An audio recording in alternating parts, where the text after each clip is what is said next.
Hi guys, today I'm going to tell you about one perfume I have recently purchased. I have purchased a lot of fragrances, unfortunately.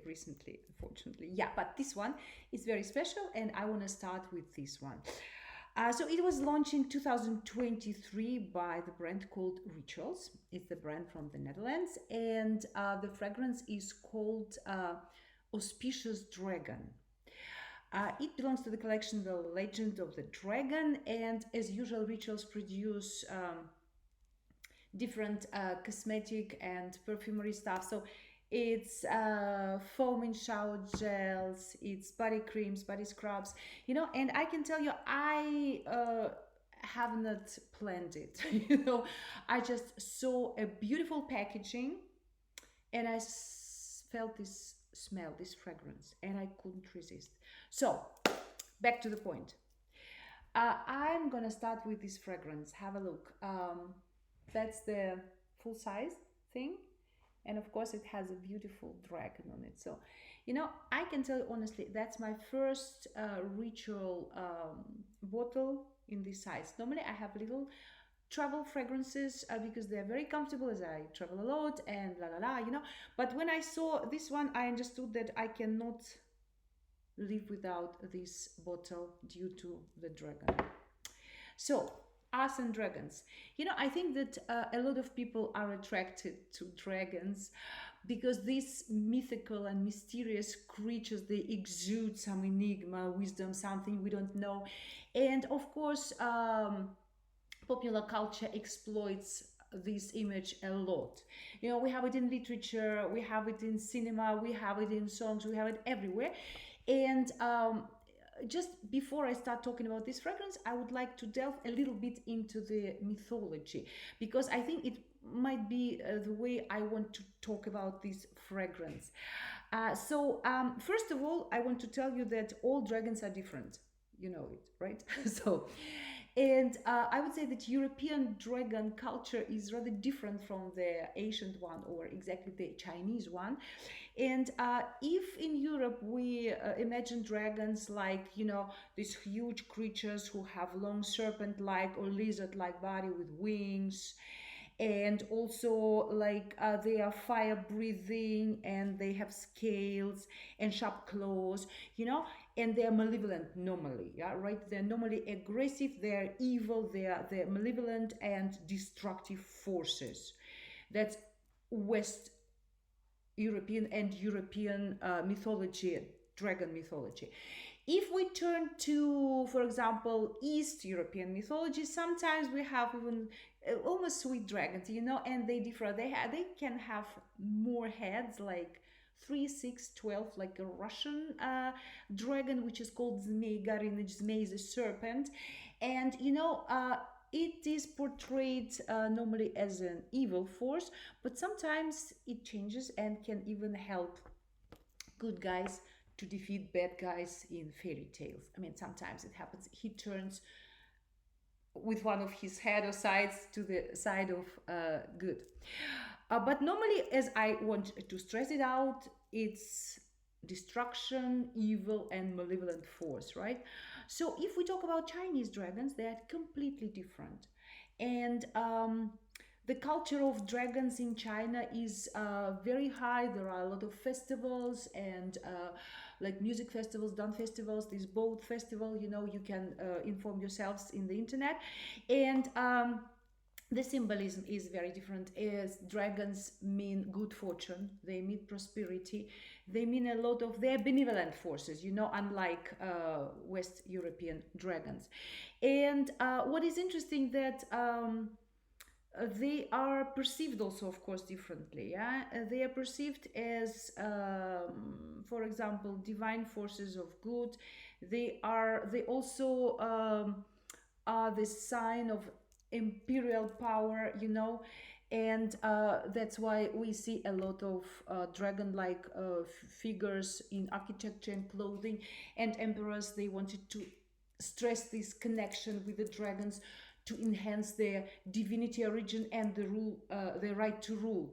That was kind of their connection to the dragons, the power of dragons. There are also many legends about dragons. Yeah, so I can tell you the nine dragons, the four dragons who created the rivers of China. What else? The dragon who, oh my God, I am now. The dragon and the pearl, of course, yes, he is guarding the pearl, which is the symbol of wisdom.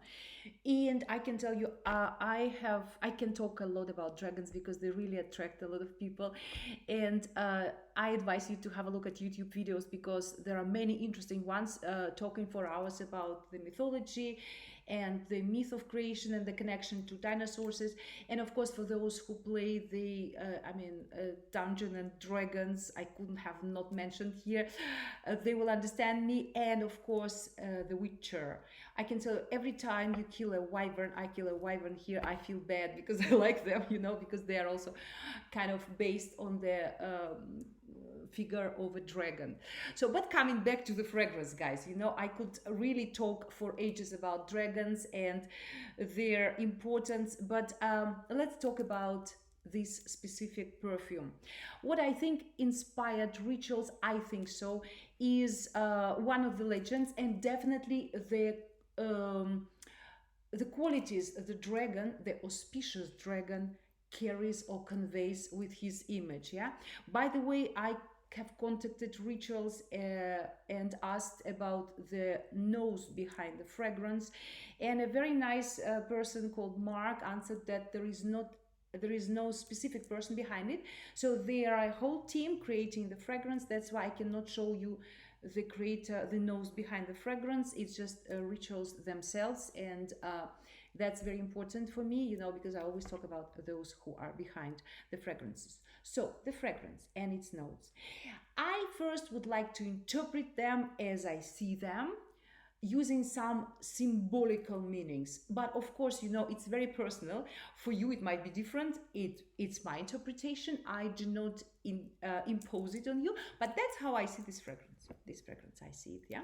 So, no, first, and very important, cedar note there. So cedar is a very noble tree, yeah? It's normally a symbol of strength and resilience, yeah? And as a dragon, the auspicious dragon carries these features in him, we should listen and hear to our inner strength and feel it while wearing this perfume. So it's the pillar of strength. The next one is frankincense.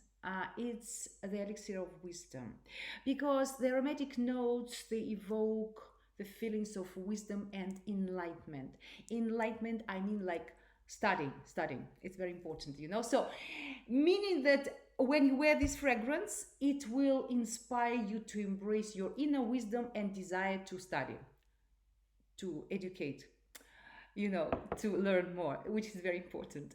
The next note is tonka. It's the seed of prosperity.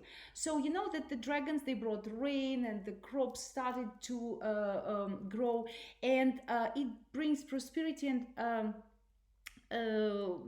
the feeling that of abundance. Yeah. So meaning that it should be also inside of us when we wear this perfume. It's a reminder that you are the architect of your own prosperity and abundance. So only you can create it, not anybody for you, but you inside, right? And plum. I love plums in perfumes, and here plum, it has a lot of meanings, but in this case, I would say it's the fruit of transformation, because the plum is a symbol of one of its symbols as transformation and also resilience in Chinese culture. So it kind of mirrors the dragon's ability to adapt. Monty Python's adopt, adapt, and improve. Yes, we can also use it here. So your ability to adapt and to be resilient to any transformation, taking it a positive one and carry on, right? And embrace it and grow. And the last and not least is jasmine. It's the essence of grace. Jasmine is delicate, it's fragile, and it shows you that not only the strength The power is the symbol of strength. As well, compassion is strength, feelings and senses. And when you are balancing these things, like the dragon does balance yin and yang forces, male, and the scales are female, so it also is in the dragon, this harmony and balance between yin and yang. The same, you should feel that power and compassion are the things to go together and make you the right person. So that was my interpretation, how I feel about the symbolical meaning of these notes. Or once again, it's cedar, frankincense, tonka bean, plum, and jasmine. That's how I feel it, yeah. But it's the meaning, symbolical one. Now to talk about the olfactory side of the perfume, which is very important, I think. So now, just to come back to it, I will spray it again, just to show you how it works. Come on, yes, it's here. It's so good. So it's really lovely. So I will start with cedar again, yeah. So here cedar has this, of course, woody note. Absolutely, yes, I know it, and you know it. But it gives also the citrusy aroma and a hint of spice. It's very elegant here. It's very subtle. It's not strong, and it reminds me in this fragrance, on the pencil shavings or on a cigar, fine cigar box, because it has something from this wood, which fine cigar boxes are made of. They are often manufactured from cedar, you know it. So, and then we have frankincense. Yeah, it's resinous, a bit slightly lemony, citrusy, and it gives a very slight earthy touch to this perfume, making it not that sharp. Tonka bean, sweet, creamy, vanilla-like, but though akin to vanilla and caramel and almond, it also has the touch of some spices and tobacco, which brings me back to the cigar boxes, because it has something in common with it. It's a very nice fragrance, really beautiful one. Uh, Plum. I also feel plum here, and it's the pulp of the plum. It's very almost mouth-watering. It's a bit tart, but not too sweet. It's not overwhelming. It's very nice, and it's really fruity. And combined with cedar and frankincense, it gives a beautiful touch of spicy fruitiness. And then jasmine. Guys, I'm really scared of white flowers, especially tuberose. I'm sorry for those who love it. I do hate it, because for me it's too enigmatic, it's too aggressive, and sometimes jasmine has this indolic tone. Indole is the perfumery component which is originally and naturally it exists naturally in jasmine oil, and that's why some fragrances containing jasmine can be very heady, very lush, very, very, like, with a touch of, I don't even know how to describe it, like that sexy muskiness and this indolic direction. Heady, I don't like it. This one is not like this. It was the negative part. The positive part, it's very delicate here. It gives a very, very sweet flower touch. Just remember, you're in the evening in a garden, and it's not filled with white flowers. There is a little bush of jasmine giving this sweet, light scent of flowers, which is not overwhelming, not too heavy, and not too overwhelming sweet, yeah, or flowery. It's a very, very well-rounded combination. Mm. The olfactory characteristics of this fragrance are really fantastic. I can tell you that, of course, it's unisex. You can wear it everywhere.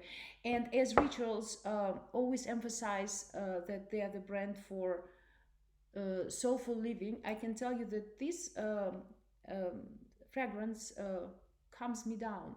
Though it's a bit wintry, because of course it was made to celebrate the forthcoming year, 2024. It's the year of the dragon. And the Chinese zodiac says that there are 12 animals, and The next year, 2024, is a year of the dragon, and that's an auspicious year normally. And the people who were born under this sign, unfortunately me not, should obtain the qualities of inner strength, resilience, wisdom. So though it's a bit wintry fragrance, it's not overwhelming like Christmassy, like with the cinnamon notes and jingle bells, which I don't like, I'm sorry. It's very, very elegant. It's very delicate. It's like a dragon. It has some wisdom. It possesses something we do not know, like this je ne sais pas, and I love it. I really love it very much. So, my dear guys, I bought the perfume. I just want to show you. Then I obtained this amazing body cream because I like it. Have a look. So, yeah, the Legend of the Dragon. And as a present, I got a beautiful gold foaming shower gel and a nice bag. You see, that was the promotion. I'm not paid by Rituals, I just want to thank them because I think that they do a very good job, and I am considering buying hand lotion and hand wash before they are gone. I'm sorry, because it's a limited collection, of course, and it's so nice. And I've been talking for too long. I can already see that. So, my dear guys, what I wanted to tell you that in case you like this fragrance, so that's the box, by the way. I haven't showed it to you even. I was so excited. The box, the camera, the box, and my dragon. Yeah, my dragon, my auspicious dragon. I'm wishing you to have a very nice day, to feel loved, to feel love, to smell good, and to enjoy life and love. Kisses and hugs, and I hope I will see you soon. Ciao, guys.